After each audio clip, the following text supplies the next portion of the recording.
Coming to you live from our studios here in Ghana's capital, Accra. Good afternoon. Welcome to Weekend Central, live on DSTV channel 279, also streaming across the world on Facebook at TV3 Ghana, where you can join us with your thoughts and comments. I am Godwin Asiliva. My name is Grace Hamwajiman. Coming up this afternoon. In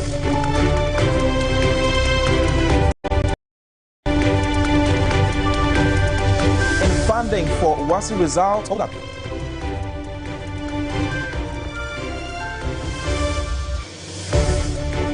Ghana Health Service to undertake a mass vaccination campaign against spread of cholera from today, December 15 to Thursday, December 19, within 4 metropolitan, municipal and district assemblies in the Western region. And Winneba leaders call for NPP, NDC trust after tension following the December 7 general election.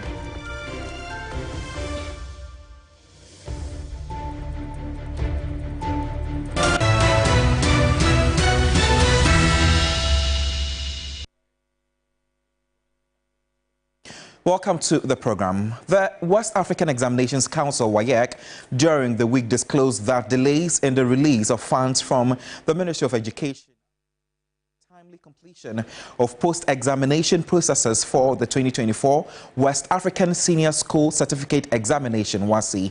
In a press release issued on December 9, 2024, WAEC revealed that although the marking essay and practical components was completed on November 29, 2024, the scanning of objective test cards has been stalled due to the breakdown of scanners. This delay has been attributed to the lack of funds needed for repairs and other operational activities.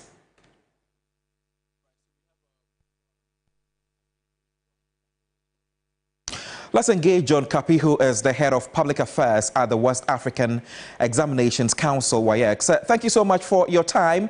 Since your statement mentions payment of additional funds from the outstanding balance of over 180 million cedis, have these payments been made? Good afternoon and thanks for having me. So far, we have an outstanding debt to be settled of 118 million Ghana cedis. As we speak, no amount of money has been paid to us yet. We are still waiting for the Ministry of Education to release funds for us to be able to go ahead and fix those scanners. Tell us how this is impacting the work of WAEC. Well, obviously, this has thrown our work out of gear because we intended that by now would have been processing the results because, as you mentioned earlier, the marking of the scripts is done. That is for the theory and the practical aspect of it. Now, the objective test component is what is outstanding because we've not been able to fix those machines. We thought that by the 19th of this month, all things being equal, we could release the results before the office would take its Christmas break. Right. WAEC works with examination officials and suppliers who are yet to be paid. How are the conversations with these stakeholders regarding the challenges WAEC is currently facing? Well, I would say that so far we've enjoyed some goodwill from our suppliers in particular because in our last press statement, we indicated we appealed to them to be patient with us. We would, as soon as monies are released from the ministry, would be able to settle our indebtedness with them. As we speak, they sent us some money, about some 32 million, and so we've started paying those who marked the examination papers. But then for the suppliers and other people, especially for our scanners, we still would need some money to be able to take care of those ones. I'm sure quite a number of students who have completed, I beg your pardon, are anticipating when their results will be released. So how long will this take? Well, it's unfortunate, but we need the funds urgently. That is the reason we are out there telling our story. We have sent letters to the ministry. We have also put out a press statement indicating the challenges we have. So as we speak, I cannot give any definite date on which the results will be released because these challenges are still there to be taken care of. Right. Thank you so much for the details. John Kapi is the head of public affairs at the West African Examinations Council, WAEC, and I'm sure that quite a number of students who have completed senior high school are waiting, hoping that they will be able to get their results soon to continue to the university. Quite worrying. Well, let's talk about another issue that is quite worrying, and the Ghana Health Service is set to undertake a mass vaccination campaign against the spread of cholera from today, December 15 to Thursday, December 19, within 4 metropolitan, municipal and district assemblies, MMDAs, in the Western region. The decision follows the growing number of cholera cases and deaths being recorded in parts of the country, especially in the Western and Central regions. Already, 8 metropolitan, municipal and district assemblies in the Western region have been affected by the outbreak, with 908 cases and 10 deaths recorded. A little over 600,000 residents aged 2 years and above, excluding pregnant women and breastfeeding mothers in the Shama municipality, Sekondi Takoradi metropolis, Ahanta West and Efia Kwesimintim are expected to be reached for the exercise. These 4 areas are among the hardest hit in the Western region. Vaccination teams are expected to visit churches, mosques, markets, homes, schools, and other designated areas.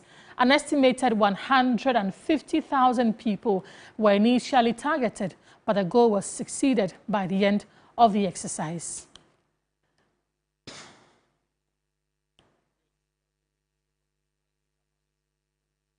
Still on this, the Western Regional Health Directorate has commenced a 4-day oral cholera vaccination campaign in a bid to combat the alarming rise in cholera cases across the region. The exercise is part of urgent measures to curb the outbreak, which has already claimed 10 lives.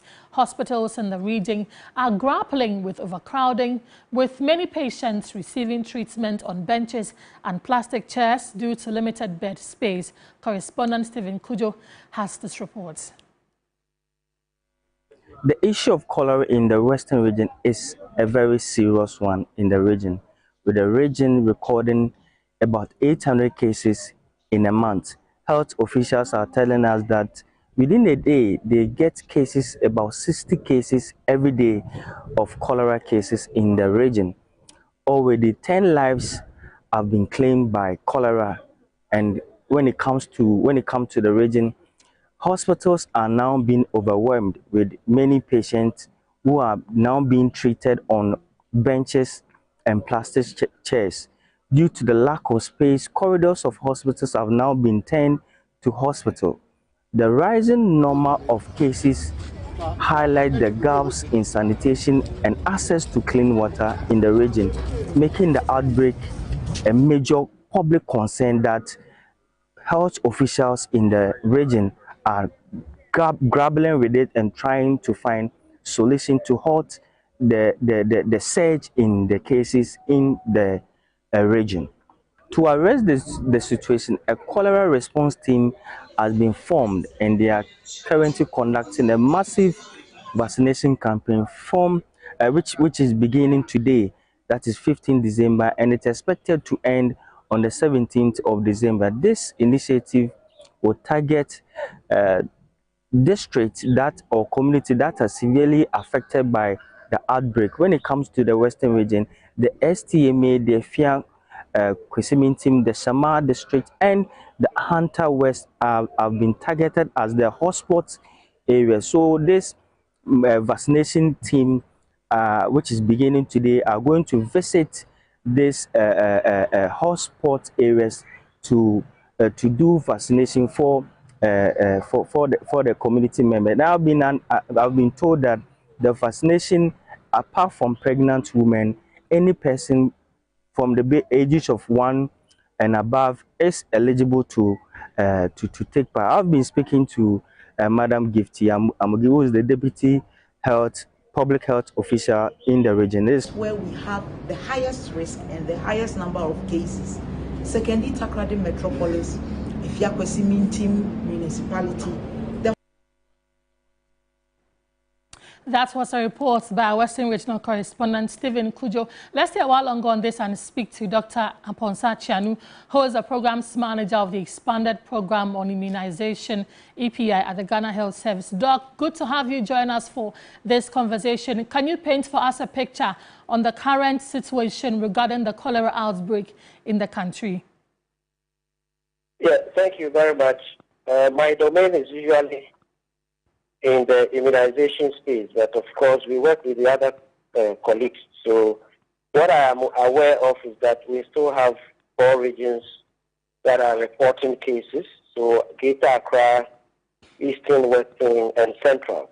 You will recall that a couple of, let me say maybe a week or 2 ago, we started a phased vaccination approach beginning with the Wutu Senior East District. At the time, that was the hotspot. That was the hotspot or the epicenter of the outbreak. Now, the epicenter, after the vaccination, the epicenter has moved to the Western region. And so that is where we are focusing now. Within the Western region, there are some areas that are more affected than the others. So beginning today, we've moved to Pekendi, Takoradi, Fiakwesi, Shama, and Ahanta West. So that is the approach. All right. This oral vaccination that we're talking about, update us a bit on it. What form is it taking? Who is eligible for the immunization? What is the component of the medicine that we are taking? We know Ghanaians have a bit of an attitude when anytime vaccination is mentioned. Update us a bit on what we're taking inside. Yeah, so, yes, it's just like we did in Wutu Senior. It's the same vaccine we are using. It's called a Uvicol. It's an oral vaccine. You recall that in Wutu Senior, we targeted to have at least 150,000 persons 2 years and above. We ended up with over 150,000. We had around 155,000. So there was really no resistance. And we are hoping that in Western region it might even be better. We have about 620,000 persons this time from 1 year old. It's usually informed by the data. So anybody from 1 year onwards is targeted within those districts that I mentioned. And within those districts, there are 2 of the districts that have some of their sub-districts more affected than others. So that's where our focus would be. So whilst we did 150,000 in Utuku, we are doing about 600,000 plus in the Western region. Doc, what is the level of collaboration between the Ghana Health Service and local communities in ensuring that people come out to take this vaccine and also to contain the spread of the outbreak? Yes, of course. For any outbreak response, you need a lot of collaboration. So I know we have been in the Western region ourselves to help with the support them on that. They are working very closely with the communities and many partners, including the environmental health, the district assemblies. They are working with the corporate organizations, and then also the identifiable groups, the schools. Everybody has been on board, and it's good news for all of us because everybody knows that we are all in it together, and it's everybody's business. So in Western region, the collaboration, as we learned from our colleagues in charge there, it's quite good. And we are happy that as they take off today with the vaccination exercise, starting from the churches, I believe that would help bring the outbreak to a very meaningful closure. And Doc, maybe my final one. We know that during the COVID-19 outbreak, people were a bit relaxed on going for the vaccine because there was a lot of talk about whether it is safe or not, the side effects and all of that. What is the assurance that this vaccine is safe and so people should go out and take it? Our reporter told us people age 2 and above can't take it. What is the assurance that this vaccine is safe and so there's no fear or any cause for alarm? And also, what advice would you give to the public to protect themselves from the outbreak? So first of all, I think I'll tackle it from the last submission. Yes, first of all, the vaccines are not going to replace what we know as WASH, that is the water, sanitation, hygiene, which is actually the major issue when it comes to these diseases that are transmitted fecal-orally, or should I say through contaminated water and food. And so the vaccine is only an add-on arsenal. If you have a problem, you need to marshal all your arsenal. The vaccines are pre-qualified by WHO. Again, they are authorized by FDA. For us, we do not use any vaccine that is not authorized by FDA. So that gives us the assurance. We've also known that many countries have used the vaccine. There's not been any safety concerns. We've also used it in Utu there's not been any safety concerns. And usually when we do vaccinations, we work with the FDA to help us with the monitoring of the adverse event or the safety of it. And so we are reassured. And we are taking that reassurance to Western region. Let me say that in Western region, we are actually starting from 1 year old.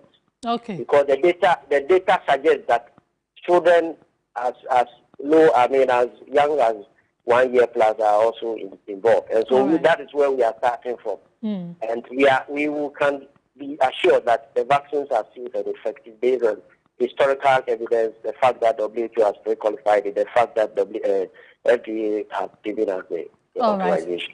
Doc, thank you for talking to us. Dr. Kwame Aponsa-Chianu is a manager of the expanded program immunization at the Ghana Health Service. So the vaccination exercise begins today in the Western region. If you are there and you can hear us, you don't have to miss out on it. We shift our focus now to security during the December 7 elections, and former New Patriotic Party General Secretary Nana Oheninto says security arrangement put in place by the Inspector General of Police, Dr. George Akuffo-Dampare, for the December 7 polls saved the country a great deal. Speaking on the key points, Nana Oheninto said political parties have been impressed by the boldness and expertise of the IGP. Once you mentioned the police, there could have been some of the incidents that we witnessed. But on this occasion, I think Ghanaians must stand up to Dampare. The arrangement he made that the National Security Task Force for Election was not going to allow the military to step in except for his command. And he insisted on that. And I'm also happy that the military high command cooperated with him. Yes. I am telling you that little bit of arrangement, because I had a lot of personal concern, and Dampare kept assuring us that, don't worry, we will do what we have promised. So if you mention the police, Dr. Dampare,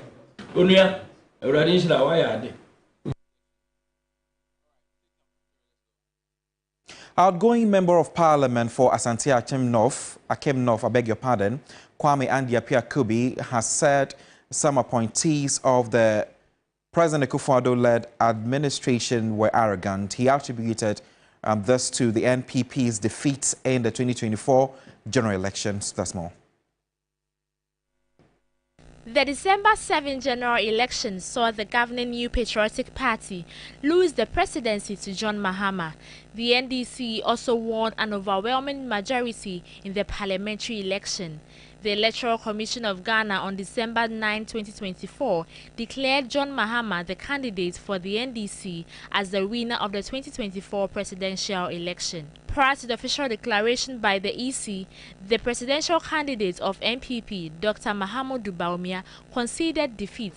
Speaking on the key points, the Member of Parliament for Asante Akem North, Andy Appiah-Kubi, called for an end to infighting within the party. I would want us to regerminate the seed of NPP and grow it. I don't want to be party to people who want to destroy it. I have suffered for myself, I don't mind, but let us make sure that the right things are done in the party so that we can bring the party back to where we have reached, having really destroyed enough. But I don't want us to continue to destroy. I want us to build a watershed and think of coming back as a party. But the infighting, the greed, selfishness, arrogance, and all that brought us here, we need to begin to learn from our mistakes Andy Apiakubi also alleged that some ministers of state were arrogant, which also contributed to the MPP's poor performance. There are times when you, a member of parliament, will call your colleague minister and he will not pick a call. Not even listen to what you are going through or what you want to share. You see, and certain persons, when they got appointed, they became demigods, untouchables. You won't listen to their own deputy ministers. They will listen to them. Can you imagine? And they forget that all of us go about hunting for the power. And when we go hunting for power and we get the power, people become too powerful for the people who procure the power. And therefore will not even listen to them.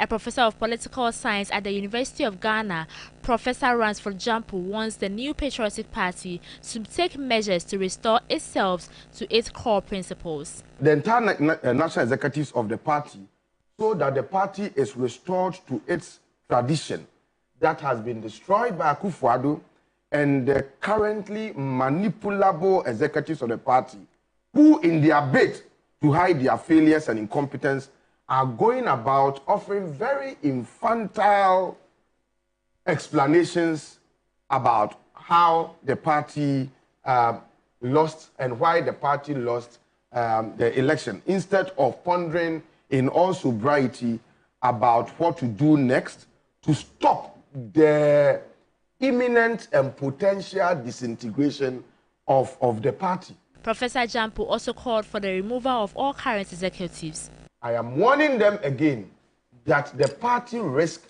disintegrating if people do not come together to act to rescue the party from the claws of Akufo-Addo and his remnants and to totally overhaul the currently incompetent and very manipulable national executives of the party. As the transition process continues, Ghanaians are eagerly awaiting the inauguration of President-elect John Dramani Mahama and the fulfillment of numerous campaign promises made during the electioneering campaign. And Member of Parliament for Ningo Prampram, Samuel Nate George, has warned the Electoral Commission against attempts to relocate constituency parliamentary results that were duly declared for the National Democratic Congress NDC. His comments on TV3's Key Point come after the Electoral Commission declared the parliamentary results for Dom Kwabenya, Okaikwe Central, Ablekuma North and Tema Central constituencies illegal and unable to be upheld. We will not allow any human being in this country, not even John Mahama, to recollate Okaikwe Central, which has been declared, to recollate Ablekuma North, which has been declared, to recollate Tema Central, which has been declared, and to even hear that they want to, they are thinking about Domi Kwabenya. Look, Mike Okwe Jr. came to the regional office, and the EC director, Madam Pinkra, told him point blank that there is no way she can go into a recollation because the results were declared at the district office. So Mike Okwe left. At the Greater Accra place. So, look, the regional commander of police, Mr. Ahen, DCOP Ahen, was present when we did the declaration of Okaikwe Central. He was present when Mr. Opong, who is the returning officer for Ablekuma North, did the declaration. Why have they not mentioned? Look, they went and did something illegal at the police training college. Fantiakwa North. Fantiakwa North was recollated yesterday, and No, that was 2 days ago. 2 days ago. And let me state emphatically, Fantiakwa North was declared in Fantiakwa North. So here's what happened. The NDC parliamentary candidate was declared. Then they bring somebody else who is not the returning officer for Fantiakwa North to the police training college yesterday, school, to declare the 2 days ago, to declare the MPP candidate. We will swear in on 6th of January the NDC candidate, and nobody will stand in our way. Right, interesting times. But the NDC parliamentary candidate for Ablekuma North, Irabina Oben, insists that she is the duly elected member of parliament for the Ablekuma North constituency. She maintains that her declaration was made in accordance with the law, and any attempt by the Electoral Commission to recollate the results with the intent of altering that that she will not allow for the results to be recollated, and she will also ensure that at the end of it all, it would go in her favor. Let's take a listen to her as she interacts with my colleague Armstrong Goldalogwe. I think in 2020, Techiman South, a similar thing happened there. We were told to go to court to seek redress. However, this is 2024. The declaration has been made by an EC official. And so how then does the EC come in to say that the declaration is nullified? I don't think, we are not even taking it. It won't happen. It cannot happen. Based on what? On what grounds? What are the grounds? Present your pin sheets. Elections are won at the polling stations. We went through every step of the way. Didn't manufacture results. NPC, we promised the people to guard their votes. They kept warning us that, look, we are going to vote and vote massively for you, but you need to assure us that you are going to protect our votes. And so I want to assure them that their votes are valid, they will be protected, and there is nothing that is going to change what they have rightfully done, or the change that they wanted in Ablekuma North after 28 years will not be taken away. If the EC does not move away from that entrenched position that they are currently displaying, then yes, I think it wouldn't end well, because there is no way you tell a candidate that because you are not NPP, because I asked myself this morning, okay, so if the other party or the candidate was sworn in, would that have been lawful or right? You see, so the impression given out there is not okay, and I think the EC should do right and well by following their own precedents. Let's go to the court if we feel someone has been treated unfairly.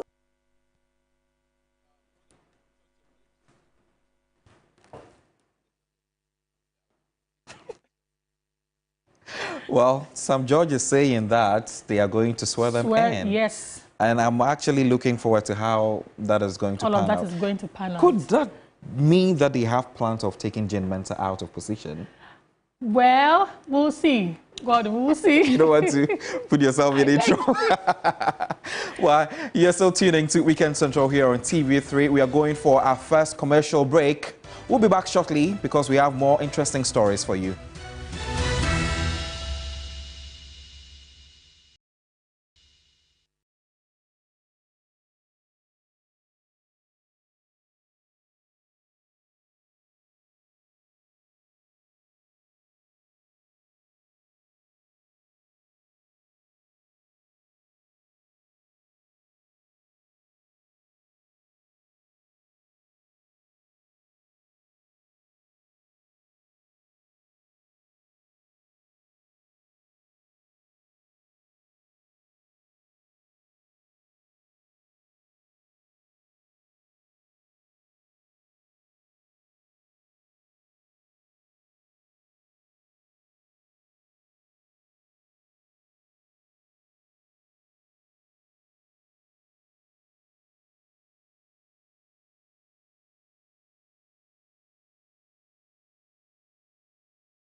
in his administration, stating that those hoping to secure positions should temper the expectations. So we give thanks to the Almighty God for a peaceful and successful election. Anytime we're about to have elections, people have anxiety that the elections might end in violence or in unpleasantness. But always God comes through for us, and he makes us go through it successfully and peacefully. I cried unto God and brought my supplications to the Almighty, and he responded with bountiful blessings and success. And for that, I give him thanks. This victory can only be divine. God assured me in my heart, and I knew. He spoke to me and said that he will bless me with success in this election. But I did not know that the blessing was going to be so bountiful and that the victory was going to be so massive and so dramatic that I give him all the thanks and blessing for what he has done, not only for me, but for the whole of Ghana. He has done good for Ghana because he has restored the sovereignty and the power of the people of Ghana. We've practiced democracy since 1992. With time, the political elite, and I'll say including myself, all of us who God has given the opportunity to lead this country, we have grown in arrogance and selfishness. And we have believed that the power that we wielded over the people belonged to us, ourselves, and did not recognize that it was God who gave it to us temporarily. So God has made us know that power belongs to the people. But when they have reached their limits, they will show you that real power belongs to them. And that is God who gives that power. And so, just as our colleagues in the MPP might be feeling very pained by their loss, it should serve as a lesson to those of us coming into government that the same stick that Techi has been beating with, Ghanaian people are reserving it for ban. So I've been receiving knocks on my door, receiving text messages, people who are considering themselves for various positions, and I just want to warn them, it's not going to be a walk in the park. If you're not prepared to work and serve the people of Ghana diligently and modestly and with humility, then don't come. Just stay where you are.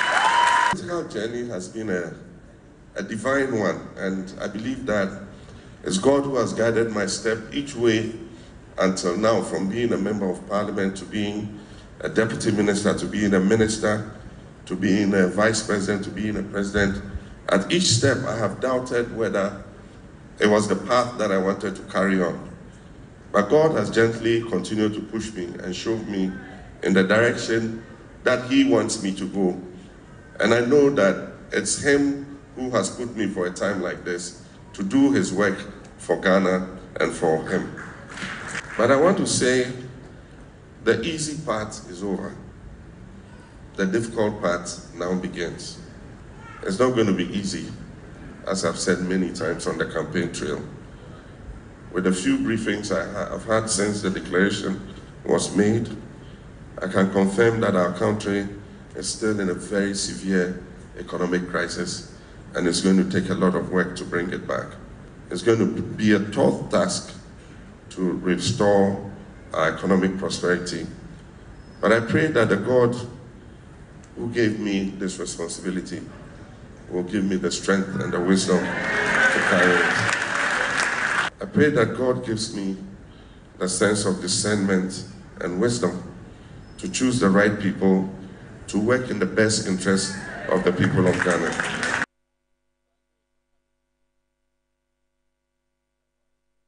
Well, the president-elect has also reaffirmed his commitment to the continuation of the free senior high school policy, dismissing claims that his administration would abolish it. In an interview with Voice of America, VOA, John Mahama noted that assertions by the New Patriotic Party officials during the election campaign were unfounded political propaganda.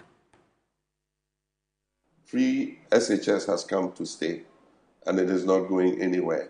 Nobody is going to scrap free SHS. What was said was political talk, and it was just political gimmickry. Free SHS is not going anywhere. We're going to maintain the policy. What we're going to do is to get dedicated funding for it so that it is better resourced than it is currently. There's a lot of waste in the system. We're going to help to make it more efficient so that the teachers, the parents, and the students get the best out of the free SHS. We're going to look at the basic school level too. Because we have focused on free SHS, we are abandoning the basic level. And so the basic level is becoming a major problem. 1.3 million pupils at the basic level do not have furniture. They don't have tables and chairs to sit on. They lie on their stomachs in the classroom or sit on cement blocks. And that's because all our focus has been on the secondary school level. So we're going to hold a national education forum, and that forum is going to bring all the stakeholders together. And we're going to take a look at the whole education value chain. And we're going to come, and by consensus, all of us, it's non-partisan, everybody of every walk of life who has a stake in education is going to be at that conference. And we're going to take important decisions on how to reform our education so that the children get better quality. And so that's what we're going to look at. But the thing about me coming and scrapping free SHS was just political gimmickry by the MPP. Free SHS has come to stay. We're going to make it better. We're going to improve the quality of the food for the children. The policy, indeed, he says, is going to stay. Right, we move on to other stories because leaders in Winneba are urging the NPP and NDC to call for truce in the ongoing tension between the two political parties following the December 7 elections. The atmosphere has been tense in the Efutu constituency in the central region. Events that occurred before and during the elections have led to strong desires for revenge and retaliation. Both the NPP and NDC continue to shift blame onto each other for the tense atmosphere resulting from attacks on some political figures in the constituency. Correspondent Akwesi Ado joins me for more details on the back of this. And thank you so much for your time. What is behind the tension between the two political parties?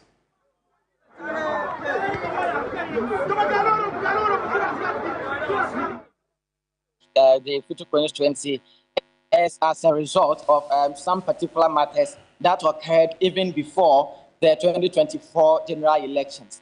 We do record that ahead of these elections, the NPP and NDC were at war with each other concerning the destruction of billboards that belonged to the two political divides. And then during December 7 elections also, we had various acts of violence occurring within the constituency.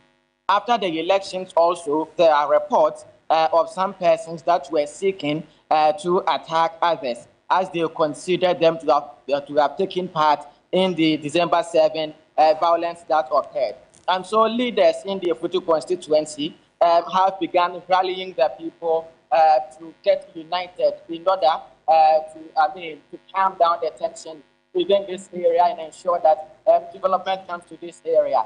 And so ahead of this year's Masquerade Festival, we've had the various leaders speaking and then calling for everybody to remain calm and ensure that they remain at peace with each other. So the person championing this cause is the Municipal Chief Executive for the Efutu, that is Alhaji Kasim Zubeiru. What he's been saying is that the people of Efutu are one people and should not be divided by politics. He says that it would be wrong for anybody to attack the other just because of partisan politics, and that he wants people to consider the development of Efutu first. And so he has been speaking to us. Let's hear what the MCA, Kasim Zubeiru, has been saying. To police what happened. And thankful to Almighty, the commander, as he sits down here, has given police. So the small warehouse that we have, if you go there, you see about 3 policemen armed at that place. And we have also some at the entrance of the assembly so that nobody comes to create unnecessary tension and unnecessary chaos to Futu people. We heard there have been attacks on various individuals in the Futu. Yes, it is. It is. That is what they do. In fact, I know since President-elect spoke, to some extent, the coming down. But it shouldn't be. Since President-elect spoke, I can see some sort of peace in Winneba. But it shouldn't be in the first place. If it's happening elsewhere, we are in Winneba. And trust me, like I said earlier, almost everybody, my father is a Muslim, but my mother is a Fanti woman. The woman that gave birth to my father who became a Muslim, she is also a Fanti woman. She is a Guinea. My mother is a Nympho. My grandmother is a Guinea. So trust me, somebody might think you are from Zongo, but I'm an indigene, I'm a native. So I have brothers in NDC who could easily tell me what they have, a motive that they have. And don't be surprised, even his bodyguards are all my brothers. From Yakubu to Musa, what is his name, Olu, to all of them. They are my brothers. So if you have anything to do against myself and the assembly, know that you know do and go escort free. The law will hook you up one day. Even if it's your president who is on the throne, the law is supreme and the law will deal with everybody. Akwasi, youth groups in Winneba have also joined the call for peace. Can you elaborate more on that? Okay, so we do know that the people of Winneba are culturally inclined and they do not, joke with their heritage when it comes to that aspect. And so we do know that every year they've been holding this masquerade festival. And so the youth of Winneba are trying to leverage on the next year's activity to rally all the youth members of the Futu area to come together under one umbrella and push the Futu developmental dream. And so Nana Yawasamwa represents the various youth groups. And then he's been, speaking to the people and asking them to always consider that they are one people and must not allow themselves to be divided by politics. When it comes to masquerade, it's not political. It's an event, a Christmas event. So we encourage everyone to come and then witness that event. It's not a political event. Whether you are NDC or MPP, it's Mother Ghana. And then we are projecting Winneba through tourism. On that day, a lot of people are going to come from different places. It will boost the local business as well. People selling water, people selling food, and then other things. So it's not political. Our team is unity and peace through tourism. So the festival itself, it's fun. So since it's fun, everywhere there's fun, there's peace and unity.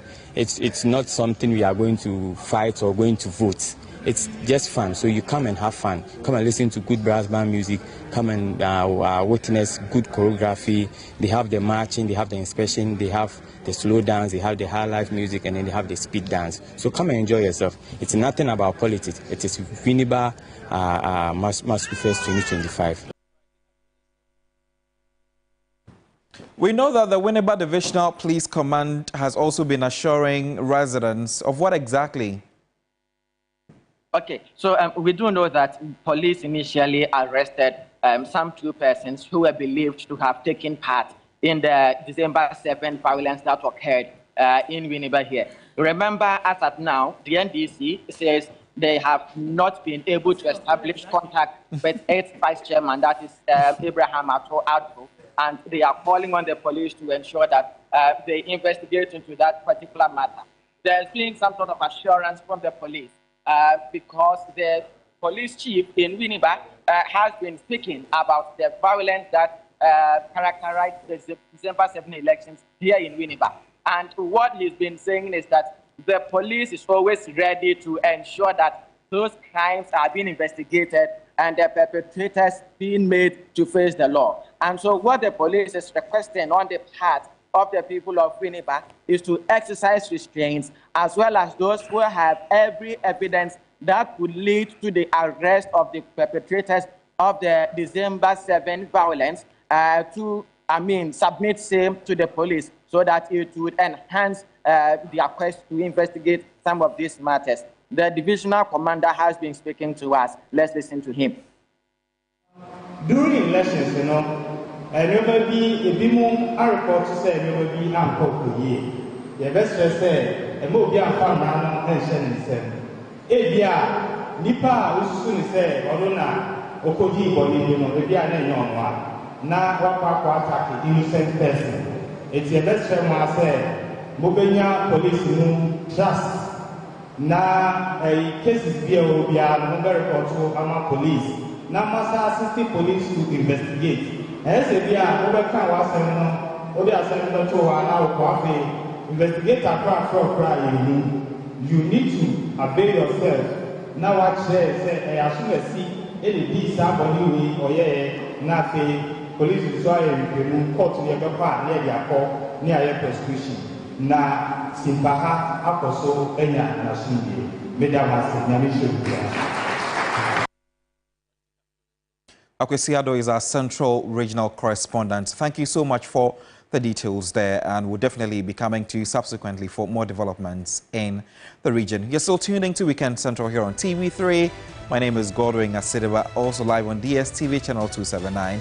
We're going for another break. We'll be back shortly. Stay with us.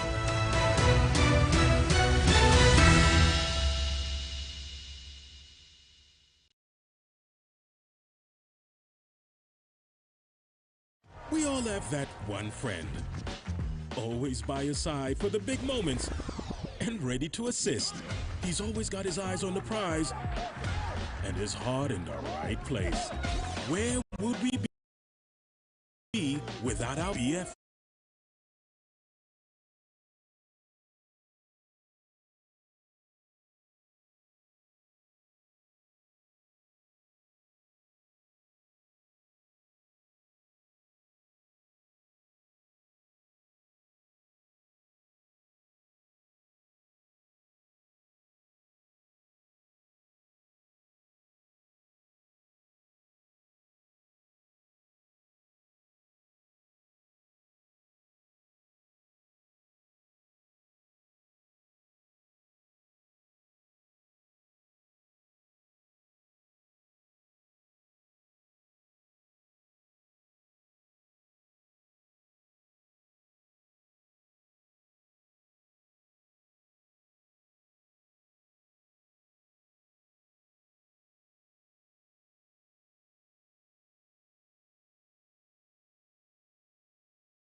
Spoke with three sports ahead of the encounter.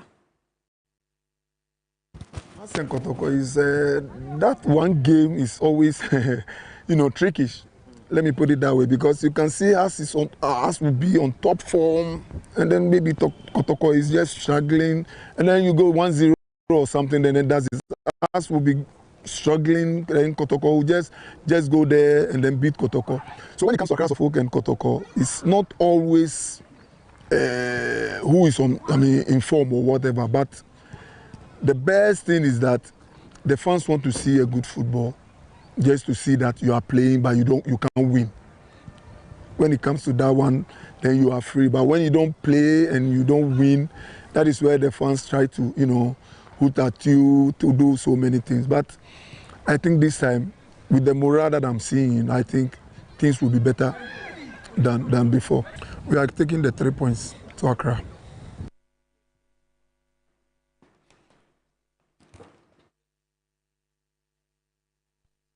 So Ralph Sakodia is a sports journalist with our sister station, Akuma FM in Kumasi. He is currently at the stadium to update us on what is happening. Ralph, we know it is always a super clash anytime these two teams meet. Update or refresh our minds on the history of these two teams, Hearts and then Kotoko. Well, I welcome you to the Baba Yara Sports Stadium here in Kumasi. The atmosphere is charged over here. We await the arrival of Accra Hearts of Folk, the team.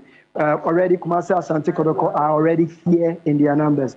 You will recall that matches involving these two sides, when it comes to recent times, has been in favor of Kumasi Asante Kotoko. They've won 2 in the league, and they've also won in the other game that has been played outside the league. Now, what that means is that Accra Hearts of Folk are here doing everything possible to try as much as possible and redeem their image when it comes to recent clashes involving the two sides. And Kumasi Asante Kotoko back to their favorite Baba Yara Stadium for the first time, playing the first game, the league game here at the Baba Yara Stadium. Vociferous fans over here, Kumasi Asante Kotoko, not willing to disappoint them here at the Baba Yara Stadium. So the stakes are very high over here, and you can see fans have started trooping in, mass scheduled for 3 p.m., but already fans have some of the fans are already here supporting their clubs over here. We await, like I said, the arrival of the Accra Hearts of Folk team. Early on, when the Kotoko team arrived, you could clearly see the fans, as it were, rushed onto the vehicle, cheering them up and telling them that indeed they have to win this particular one for them. For Coach Ogum, the task is clear. Win this particular one and continue. Mind you, 5 games Kotoko went without a win.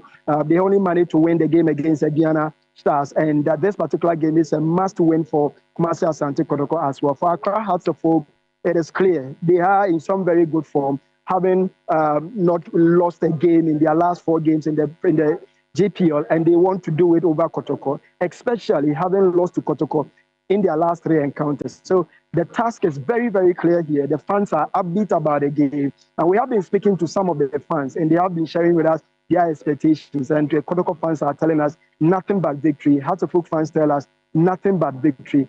We can only see the result coming out after the game here at 5 p.m. at the Baba Yara Stadium, if you ask me.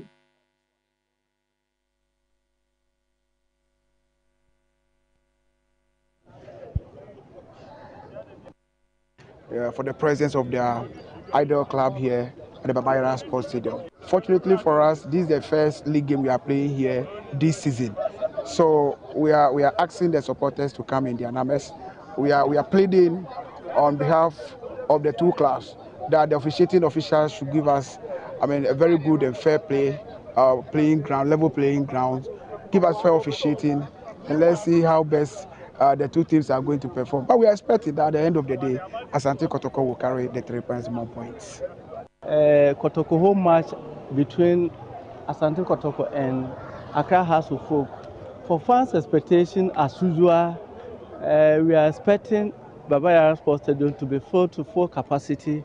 Again, too, we are expecting Kotoko to carry the day to take all the 3 maximum points, because this is our home match. And for some matches, we've been losing most of our, not most, at least 2 or 3 matches at Obuasi. So, Ralph, we also know that anytime these two teams meet, the stakes are very high, just as you said. Update us on the security arrangement in and around the stadium. And then if you want to hazard a prediction, you can go ahead and do that. It's very tight over here. From outside the stadium to the inside, everywhere, there are restrictions placed and movement of people, movement of vehicles in and around the stadium. I counted when I came over here, over 100 police officers already inside. Ghana Fire Service are already here as well with their vehicle. And it tells you that they are ready for this particular game. And then you can see security personnel at vantage points at the stadium. And just a while ago, a supporter who almost misbehaved over here was quickly whisked away by the police. And it tells you how strict the police would deal with every rowdy behavior over here. So if you ask me, security is very tight over here. Stadium, personnel and human and other things are all secure over here with the presence of a very heavy security over here. If you ask me, very difficult to predict, but I guess the stakes are very high for Kumasi Asante Kotoko. First time meeting their stadium, their fans after 12 games in the league. Fans' expectations so high. I bet they cannot disappoint. A 1-0 win for Kotoko. Maybe, perhaps we'll see that at the stadium, at the Babara Stadium here. See whether Osei Krom will be sleeping on empty stomach, as they say, or they'll be going to their favorite fufu joint and then have some fufu after the match. Ralph, I'm sure we'll come back to you, maybe on News 364 update on how the match is going to pan out. Thank you for those updates. Well, Ralph Sarkodie is my colleague in the Ashanti region, updating us on the Hearts and Kotoko match. Well, that's it, Godwin. Right. Yeah. Well, that's time for us to go. What's funny? Nothing. That will be our package for you on Weekend Central. My name is Grace Hamwajuman. I am Godwin Asidiwa, and we will be coming your way same time next week. But Weekend News Central, beg your pardon, is coming with Kemini Amano and Mawene Beta from Monday to Friday as well. So do make some time to tune in. But why are you running from this post?